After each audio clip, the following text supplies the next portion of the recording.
While tensions continue to rise in South Sudan, as yet another South Sudanese People Defense Forces military helicopter has been shot down by the White Army in the recent security crisis in the country. Well, that is part of the story that I'm going to tell you in this video, as well as a high-ranking member of the South Sudanese People Defense Forces who is allied to the President Salva Kiir has chosen to defect to join the first Vice President movement, SPLM-IO, in what he says are threats to his own community. And lastly, there is a talk of a party coup at SPLM-IO as the recent leaders who were suspended from the party emerged and appointed themselves to be the interim chairperson and deputy chairperson and secretary general of the party, while other leaders are condemning that move. Well, this is bona fide. If you haven't subscribed, kindly subscribe and hit that notification button so that when I release something new on the South Sudanese crisis, you get notified as soon as possible. Well, there are reports pointing to the direction that yet another helicopter, a military helicopter of the South Sudanese People Defense Forces, has been shot down by the White Army while it was trying to attack them. A gunship that is believed to have taken off from Malakal conducted an aerial assault on their defensive positions and was subsequently neutralized by the White Army. These reports say that the helicopter attacked positions around Ulang but came under heavy fire and was hit, and it did not return to Malakal. Well, if I can put you to speed, if you are not familiar with the recent crisis in South Sudan, this entire crisis started with a helicopter that was shot down, a UN helicopter that had gone to Nasir County, Upper Nile State, to evacuate military officials from that particular area, and the White Army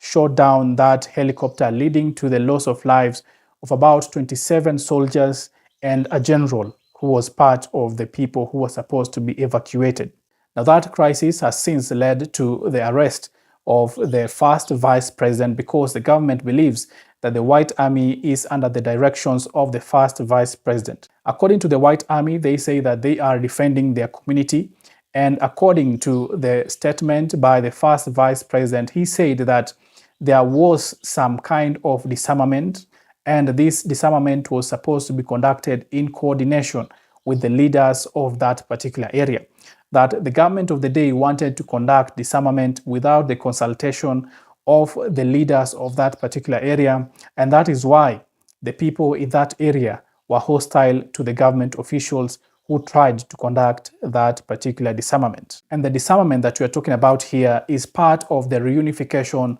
of the armies in South Sudan. In South Sudan, we have two major factions, the SPLM in government and SPLM in opposition. And both of these factions have military wings that are operating differently and having commanders from different sides. In fact, they are saying that there are two commanders-in-chief in the country, one that is allied to the President Salva Kiir, and the other one that is allied to the first Vice President Riek Machar. And according to the RARCSS, the revitalized agreement that was signed by both parties in 2018, both of these factions, both of these armed wings that form the South Sudanese People Defense Forces were supposed to be merged into one. And the merging now included the disarmament of factions that were not supposed to be part of the South Sudanese People Defense Forces. And the political divisions between these two factions are deeply affecting even the military personnel in the country,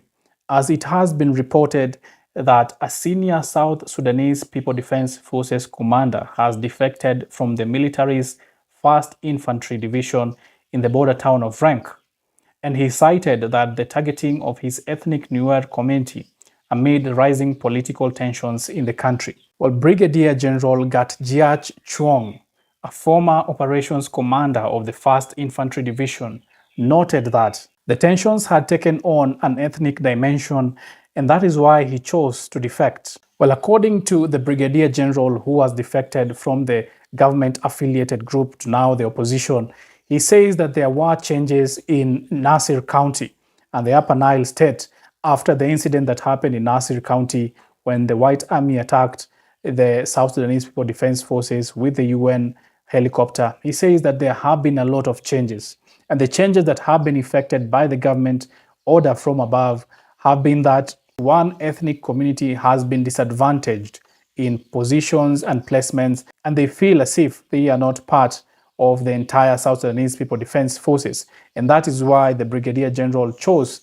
to defect from the government-affiliated movement to the opposition movement. He also says that there have been deep divisions since the incident in Nasir County, and that has now been even exacerbated more with the arrest of the first vice president and the efforts by the different institutions to urge the South Sudanese government to allow Dr. Riek Machar his freedom has landed in deaf ears, because up to right now, Dr. Riek Machar is still under house arrest, and that is causing a lot of jitters among the South Sudanese people as well as the high-ranking military officials that are now seeming to defect from one side to the other. A lot of changes are also happening inside the political party of Riek Machar, because just yesterday there were reports that there are members of the SPLM-IO that were suspended, and today we are reading that these members of the SPLM-IO who were suspended and they were accused of wanting to perpetrate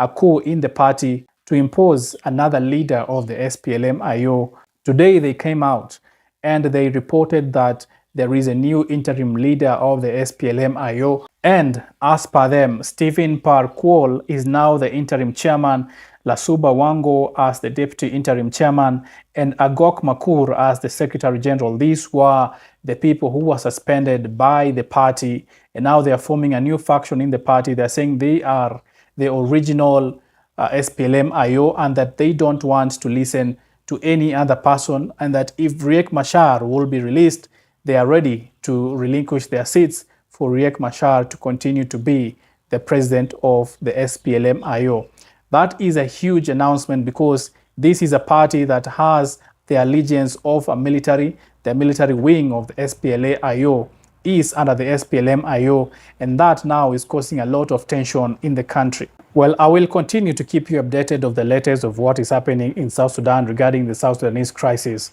Keep it bona fide.